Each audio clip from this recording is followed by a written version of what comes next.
Hello and welcome to Conversations with the CEO. I'm your host, H. Lee Tony, Executive Director of the Carrie P. Meek Entrepreneurial Education Center at Miami-Dade College. And we are so excited to be back with you for season 2 of our show, and even more excited to have our guest with us today, Dr. Randall Pinkett. Now, he may look familiar to you, and he should, because among his numerous distinctions, he also conquered the early world of reality television by being the winner of season 4 of a little show called The Apprentice. We'll all remember that show with Donald Trump. And to conquer and to rise to be the winner of such a competitive show is just but one indication of Dr. Pinkett's very fascinating career, and we're delighted to have him with us here today and with us in front of our studio audience. I know we're going to have a highly engaging conversation. There are going to be all sorts of great questions. So, Dr. Pinkett, again, welcome to Conversations with the CEO. It's great to be here. Good. We're so delighted to have you. Your career is so fast and you're so young still and have so much more possibility. So we wanted to have you on the show to talk about one of your latest books and all the activities that you're engaged with. I know you're in town in Miami to give the keynote presentation for the Miami-Dade Economic Advocacy Trust Economic Summit, yes, which is looking at the lives of communities from housing to youth to economic development. So you're an ideal speaker for that occasion. Is this your first time in Miami? Is this your first time working with the Miami-Dade Economic Advocacy Trust? No, actually, I've been to Miami on a number of occasions. I came 2 years ago for the same conference, the MD Economic Summit, and we had a great conversation back then about economic development and entrepreneurship and business development. And I've spoken for a range of entities throughout Miami and Miami-Dade. The Martin Luther King celebration maybe 7 years ago, and I think the city brought me back for a small business summit. So I'm no stranger to Miami and Miami-Dade, so it's great to be back in Miami. Good. Let me ask you if you've noticed what I've noticed. I've noticed that now more than ever in all your travels nationally and internationally, I've seen a significant uptick in the focus on entrepreneurship and startup culture. Is that what you're seeing in your travels around the world? And can you tell me a little bit about why you think that is? Well, I think there's a number of reasons why we see an increased focus on entrepreneurship. Part of that is the reality of the economy and people recognizing that if you can't find a job, you got to make a job. And some people are looking for corporations or traditional routes of writing a resume and interviewing for jobs and beating their head against the wall and getting nowhere and saying, well, you know, I have nothing to lose by looking down this alternate path. And so I think we're all being challenged, if not required, to be more entrepreneurial these days. But I also think a connection to that is that we are seeing more and more successful entrepreneurs at a younger and younger age. And so it's great to be here at Miami-Dade College in front of an audience of students because they're the ones that are really pushing the envelope. And it's no accident. You know, in 1970, I believe it was 60 schools that taught entrepreneurship throughout the country. Today, it's over 800. And so campuses, when I was in school, it was more happenstance where the school didn't support you, but it was a great environment to be entrepreneurial. Today, the schools are saying, we're going to give you all the supports that you might need, from centers like yours to classes to business plan competitions to dorms for entrepreneurs. I mean, the list goes on, incubators on campuses. So there's a whole new infrastructure in place. And while we see Facebook and YouTube and Google and Yahoo, who've all sprouted from college campuses, we're seeing even more of that today, and I don't think it's an accident. I think the economy and this youth generation who's very inclined to be entrepreneurial is pushing the envelope. Well, the North Campus is definitely leading in that effort among Miami-Dade College campuses, and so I want to drill down on that a little bit. You have a book called Campus CEO. I sure do. Can you tell us about what you talk about in that book? Right. So I wrote Campus CEO as my first book after winning The Apprentice, and the reason I did that is when I started my business in college, there was no resource that was available to me that said, here's how you go from an idea on a college campus to having a fully fledged business. So I wanted young people to have what I didn't have. So I try to capture in Campus CEO all of what I learned about starting a business on a college campus. And as I've learned, and as we know, a university campus, a college campus is almost the perfect environment for starting a company. You've got students who have some discretionary time through semester breaks, summer breaks, classes that may not fill up their entire day. Mm-hmm. You've got professors who can advise you, classes you can take to learn the basics of marketing, finance, accounting, business strategy, et cetera. You've got peers who can be your business partners or your employees, and they're low cost or no cost, depending on how you structure the deal.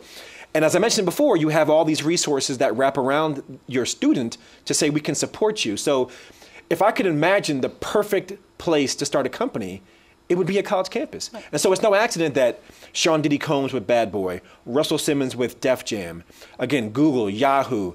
Even more recently, if we look at Microsoft, Bill Gates, Harvard, Dell, Michael Dell, University of Texas. Right? And most people don't know, Nike, Subway, Pizza Hut, Kinko's, if you remember when it was called Kinko's, all founded by students. And even, here's the best story, Federal Express, overnight mail, founded by Fred Smith. He wrote a paper in school, in college, about the concept of overnight mail as a business, and the professor gave him a C. Said, you've lost your mind. You can't get mail overnight. You get a C. And so Fred Smith did what students do and said, you can't tell me what's not possible. I will show you what is possible. And now we don't know a world without overnight mail. And if that professor knew then what we know now, the professor could have said, I'll see you at the bank, and made some money too. So let's hold it on that point, because I want you to, that's a pivotal point. That's a pivotal illustration. A, he got a C. The professor didn't get it. So my question to that is, how do you overcome that? And number two, talk to me about failure, because isn't that an implicit part of a starting up a company? Yes. So the way you overcome it is I guess today we call them haters. You ignore the haters. Part of being an entrepreneur is looking out into the market or the world and seeing something others don't see. So the fact that you don't see it means that it's something unique. It's something that no one's perhaps believed could be done or nobody thought should be done. And so the very nature of being entrepreneurial is going to cut against the grain of conventional thinking. So you can't let others say, oh, it can't be done or it shouldn't be done, because what you're doing, of course, no one's ever done. And so that it's predicated upon doing something new, something novel, something innovative. Now, to your second question, to be entrepreneurial or even to be innovative, which is different than being entrepreneurial, you have to have a healthy acceptance of failure, because failure goes part and parcel with success. If you want to be successful, you're going to fail. And there's a great quote that says, success is nothing more than going from failure to failure with undiminished enthusiasm. And so the mediating factor between failure and success is perseverance. If you're willing to stick it out over and over and over and over and over and over again and not give up or give in, then you'll find success. And I'll give one quick example. Formula 409. How many of you know Formula 409? Okay, I got a couple of hands. And more smiles, thank goodness. So Formula 409 is a cleansing agent.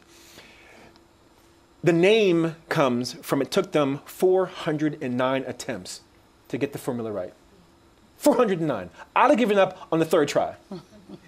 On the third try, I've thrown in the towel. But the point is, they failed 408 times to get to the 409th success. How many of us are willing to stick to it that long? And that's what distinguishes the winners from the losers, is those who are willing to persevere long enough to find success. Another myth that we encounter when we're talking about entrepreneurship, and we're going to talk about it when we come back from our break, but I want to give you a heads up. We're going to talk about money. And there's a myth and a belief that you need thousands and thousands of dollars just to get out of the gate. Yes. And so I wanted you to talk about your first entrepreneurial endeavor and talk about whether that's a reality. Right. So I hope you'll be back with us when we come back from our break at Conversations With. Thank you.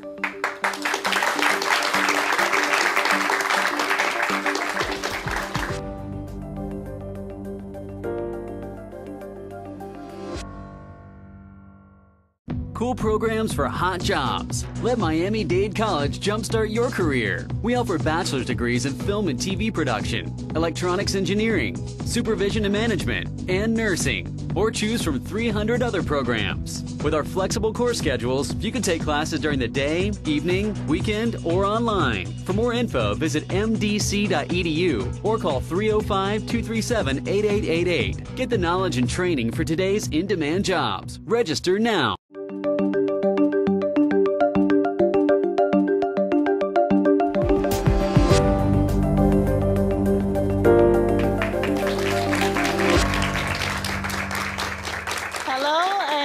Back to Conversations with the CEO and our guest, Dr. Randall Pinkett.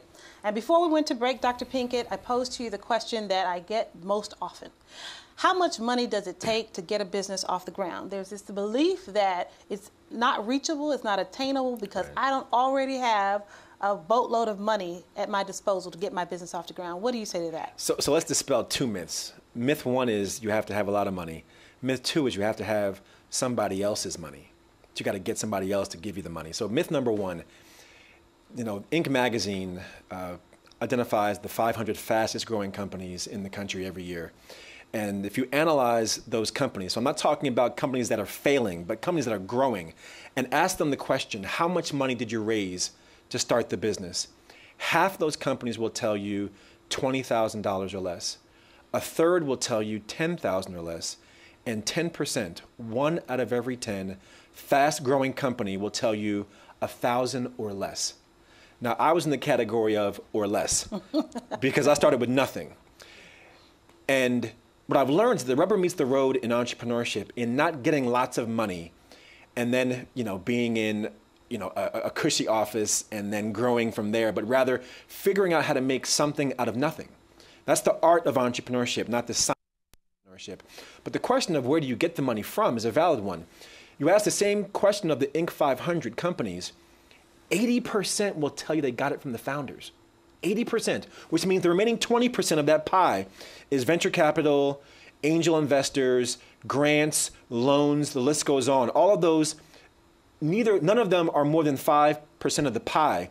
80% is the founder. So I'm painting a picture saying the founders scrounge up what they can scrounge up. They might borrow it against a credit card. They might get friends and family to give them $100 each. They might take it out of their minimal savings, or they might just start with nothing. But then they figure out how to get that first client, how to get that first account, how to get that first prototype, how to build that first proof of concept. And then they get it done from there and figure out how to go from nothing to something that can then grow. And that was the same story for me, was that we started with nothing. Our first client was our church. I have 3 partners. That's 4 of us. 3 of us worship at the same church. We convinced the church to give us our first contract. It was a $45,000 contract. They gave us $15,000 up front to start the work. And our revenues in 2000, $15,000 from that one contract. That was it. Yes, and that's the more prevalent story of how you get a company off the ground, is that you have your own money and it's not much. Not much at all. Yeah, I like to tell my students from time to time is friends, family, and fools who will give you the money to get your business started. But that's more typically the case. In fact, the data shows that 2% or less get money from venture capital. That's exactly right. So, we hear a lot of that in the startup culture. I have to get with an investor. I have to get a VC. We hear this language, and sometimes it can be a barrier to introduction, to people believing, well, if I don't know a venture capitalist, if I don't know how to do the perfect pitch, then I have no chance of getting my business off the ground. And that's just not true. It's just not true. So talk to me about your team. You mentioned that you had 4 people that started with, and we're offering a new program at the Entrepreneurial Education Center called the Entrepreneurship Studio, which puts together entrepreneurs, graphic designers, and engineers, particularly advanced manufacturing, looking at what you just described earlier, that kind of lean startup kind of, how do I get a prototype? Can you talk to us about who was on your team and how you put that team together? Yeah, so let me begin by just reinforcing the importance of the team. The perception of entrepreneurial success is the individual. It's the Oprah Winfrey, it's the Bill Gates, it's the Steve Jobs, it's the Kathy Hughes, it's the Randall Pinkett. But if you peel away the onion, the story of entrepreneurial success is not the individual, it's the team. Bill Gates had Paul Allen. Steve Jobs had Steve Wozniak. Oprah Winfrey had Jeff Jacobs. Kathy Hughes had Alfred Liggins. Randall Pinkett had Jeffrey Robinson, Dallas Grundy, and Lawrence Hibbert. So while there might be an individual who people focus on, if you look behind the door or behind the curtain, there's always a team that is the story there. So the lesson, first of all, is do not go it alone. Even if you're going it alone, you're beating your head against the wall, and you're literally wasting time. Having said that, I met my business partners as an undergraduate student at Rutgers. We were all engineering students.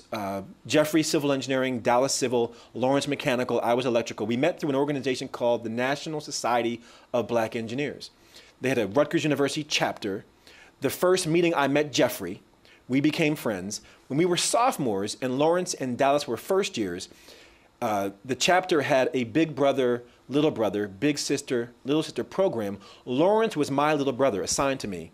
Dallas was assigned to Jeffrey. So the 4 of us became this clique, and we ended up becoming executive officers in the organization. And then we caught this entrepreneurial bug, like lots of students do. And we sat in the cafeteria and had a dream and said, you know what, maybe we should one day own a business. And then we said, you know what, maybe we should do it now. And so the next year, my senior year, Lawrence and Dallas's junior, we did our first venture selling an old relic called compact discs. And I ask students nowadays, do you know CDs? Some say yes, some say, I don't know what you're talking about. Never heard of that. Right? But we sold compact discs out of our dorm. That was our first venture, and we have parlayed that, get this, into 5 ventures.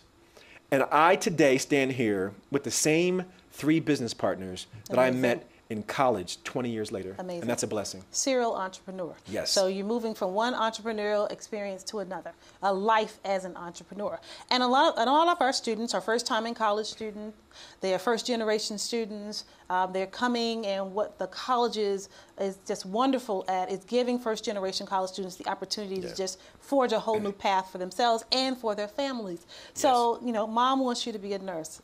Dad wants you to be a doctor. They want you to take a pathway that's pretty well worn and what we've always kind of iconicized as this is how you make a successful life. So we give our students some advice on how they can really move forward on their entrepreneurial dreams, knowing that there are the family and kind of cultural dynamics that they have to play through. You asked some great questions. So let me paint a picture for you. So I went to Rutgers, got my undergraduate degree. Won the Rhodes Scholarship, went to Oxford, got a master's, came back to the US, got 3 more degrees, a master's in engineering, an MBA, and a PhD. I've got 5 degrees, including an MBA. Now, if you picture that, I've got classmates who are graduating from MIT with MBAs earning 6 figures on Wall Street. I have classmates earning their PhDs from MIT who are earning buku dollars doing something scientific or, you know, intellectual, what have you. I opted to go back to my hometown, start a company, work in a garage with no air conditioning, no heat, had squirrels in the ceiling who would come down sometimes and look at me like, why are you here? And I earned about $24,000 that first year. And let's be clear, so what my family said to me, with all due respect, was, what are you doing?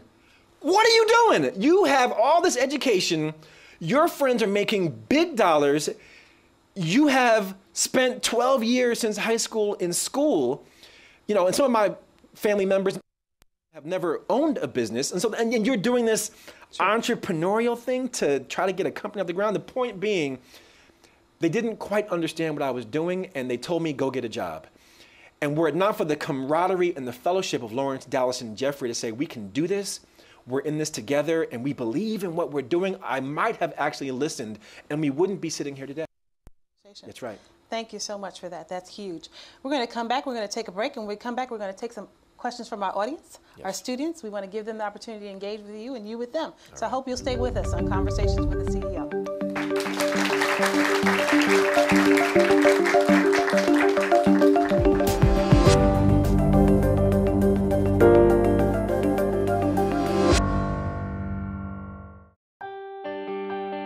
Fresh thinking is being served at Miami-Dade College. Create your own recipe for success in the evolution of food culture at the Miami Culinary Institute. Learn the skills you need to jumpstart your career in the culinary arts. Turn green into gourmet and celery into salary. Miami Culinary Institute. Food, culture, innovation. Visit us at miamidadeculinary.com. Register now. Miami Culinary Institute.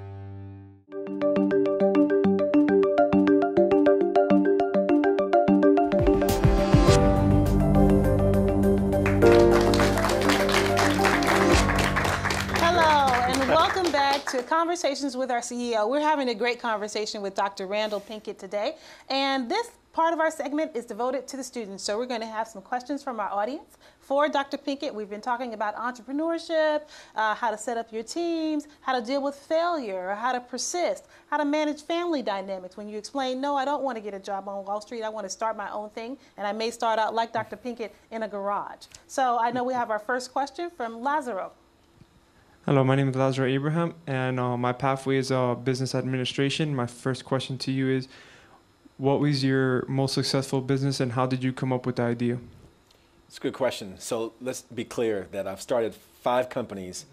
The prior 4 have all failed. They're gone, they're dead, they didn't make it. And so while I might be perceived as having had 5 successful ventures, only the latest and greatest is the most successful. BCT Partners is my current firm. As I mentioned, my business partners and I are all engineering undergraduates, and so the company specializes in consulting, information technology consulting, management consulting, and that is providing solutions to problems for our clients in the federal marketplace, that's federal agencies, and also Fortune 500 corporations and some private foundations. So we build systems, we integrate systems, we also help build the capacity of organizations to carry out their work. We compete with the likes of like an Accenture or a Booz Allen or a Boston Consulting Group, other large, more established consulting firms that do similar kinds of work. And at this stage, it's a multi-million-dollar firm. We've been in business now for 14 years. Thank you. Anyone else have a question? My name is Amber Sayus. My pathway is psychology. I have a question about your earlier ventures. I'm a young entrepreneur myself, but I find myself in that bottom percentile where the money doesn't exist. The first time I tried to launch my company, it failed, but it's something that you said earlier. I see the need for what I vision. How did you go beyond the fact of I need to get a job, but I need to follow my dream? How did you just keep it going to make your dream come reality? Yeah, and let's be clear, it was not easy, and there were times where not only I, but my partners were also willing to throw in the towel. I mean, I remember there was a point in time where we had a meeting scheduled to decide who had to go get a job because there wasn't enough money coming in. And the meeting was scheduled at 10 o'clock. And we had a proposal to the city of East Orange in New Jersey for a $120,000 contract, which would have been a game changer. We got a call that morning at about 9 o'clock saying that we were going to get the contract. And so we were high-fiving in the office, we're bumping chests, we're doing a dance because nobody has to go get the job. But we were about that close to having to make a tough call. And I think, again, getting back to the idea of the team, there is strength in numbers. There truly is strength in numbers, because even if one of us had to go get a job, that meant that 3 of us were still in the game. Or even if 2 had to go, 2 were still in the game. And we're staying connected to say, while you're working, we're going to get you back on the team. And so I encourage you to find like-minded, or what some call like-hearted individuals who share in the same vision you have, or whose vision complements yours, that you can spread the risk of what you're trying to do across more than just yourself. And in doing so, you can also offer moral support, encouragement, motivation to each other to say, we can do this together. My name is Justice Brown. My pathway is electrical engineering. And I would like to ask how was your transition from electrical engineering, as you said you were, to entrepreneurship? How was that process laid out? Right. So I guess there's 2 transitions I made. One was I was studying engineering and then caught the entrepreneurship bug and just started the company. I mean, I didn't study business. I didn't know business. It's like what Nike says, just do it. I just did it. And we made a lot of mistakes because we didn't know what we were doing. But we learned by doing. And I believe that experience is the best teacher, But then as I got further into my entrepreneurial career, I realized I needed to get more of a background in business. And that's why I pursued the MBA. Now, I could have gained the same skills of an MBA through working. It just so happened I chose to go back to school to get marketing and accounting and finance and balance sheets and revenue and loss, and the list goes on, by going back to school. But I combined my technical background with a business experience, business degree that kind of gave me enough to be dangerous. I think people often feel like they have to know everything. You don't have to know everything. But you got to know enough to know how to run a business, and that you can get experts in accounting or finance and marketing, but you got to have enough to know how to run a company. And that's what I ended up doing with the MBA. Good. All right. I think we have one last question. Hi, my name is Tamia Lewis. My pathway is pre-pharmacy. I wanted to know, what obstacles did you have and how did you overcome it? So we've had a number of obstacles. I guess we've had different strategies to overcome different obstacles. I'd say probably the most significant obstacle we faced has been, even though earlier we talked about you don't need a lot of money to start a company, let's be clear, it certainly helps to have some money to start a company. And that's what we just talked about a moment ago. I think we talked about during the break. So at different stages in our growth, we've needed capital. And what I've learned is that relationships drive the ability to raise money. And being kind of a first-generation entrepreneur, and my partners being first-generation entrepreneurs, earlier in our careers, we didn't have the relationships to say individuals who could write us a check for $10,000 and not sweat us for the $10,000, like be in the office every day looking at us like, where's my money? When am I going to get my money back? So all that to say, the lack of access to capital has impeded our growth, not prevented our growth, but impeded our growth. And now that we're much more mature, more connected, more experienced, and more wise, we know better ways to get access to capital, and that's helped to fuel our growth. But it has been a challenge. Dr. Pinkett, I'm going to ask the last question. You, as the winner of season 4 of The Apprentice, had a national stage. You worked for a year with one of our country's most well-known business founders. How has that experience helped you, leveraged your success? Has it hurt you in any way? Tell us about that platform and its impact on your entrepreneurship. Yeah, so I'm going to paint one last picture. I'm obviously a picture painter. I love visual illustration. All right, so very good. So if you think about it, I started as a college student. I didn't know what I was doing. I made lots of mistakes. I learned by doing. I had partners, and we all kind of just figured it out. When I won The Apprentice, I had this perception that running a multi-billion-dollar corporation was dramatically different than my experience. Like, I'm this struggling once student entrepreneur who's kind of figured his way through it and made it to generating millions. But I've never run a billion-dollar corporation. This guy's running a billion-dollar corporation. It's got to be different than what I'm doing.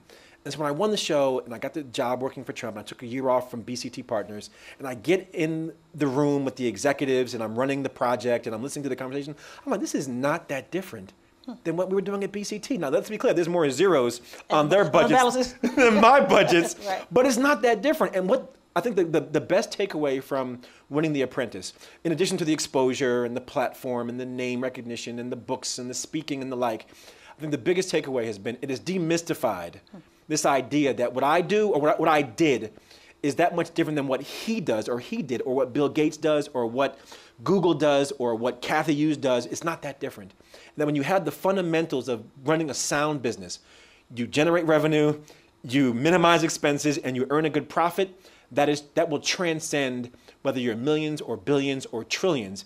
And now I'm shooting for billions. I'm going to leave it at that.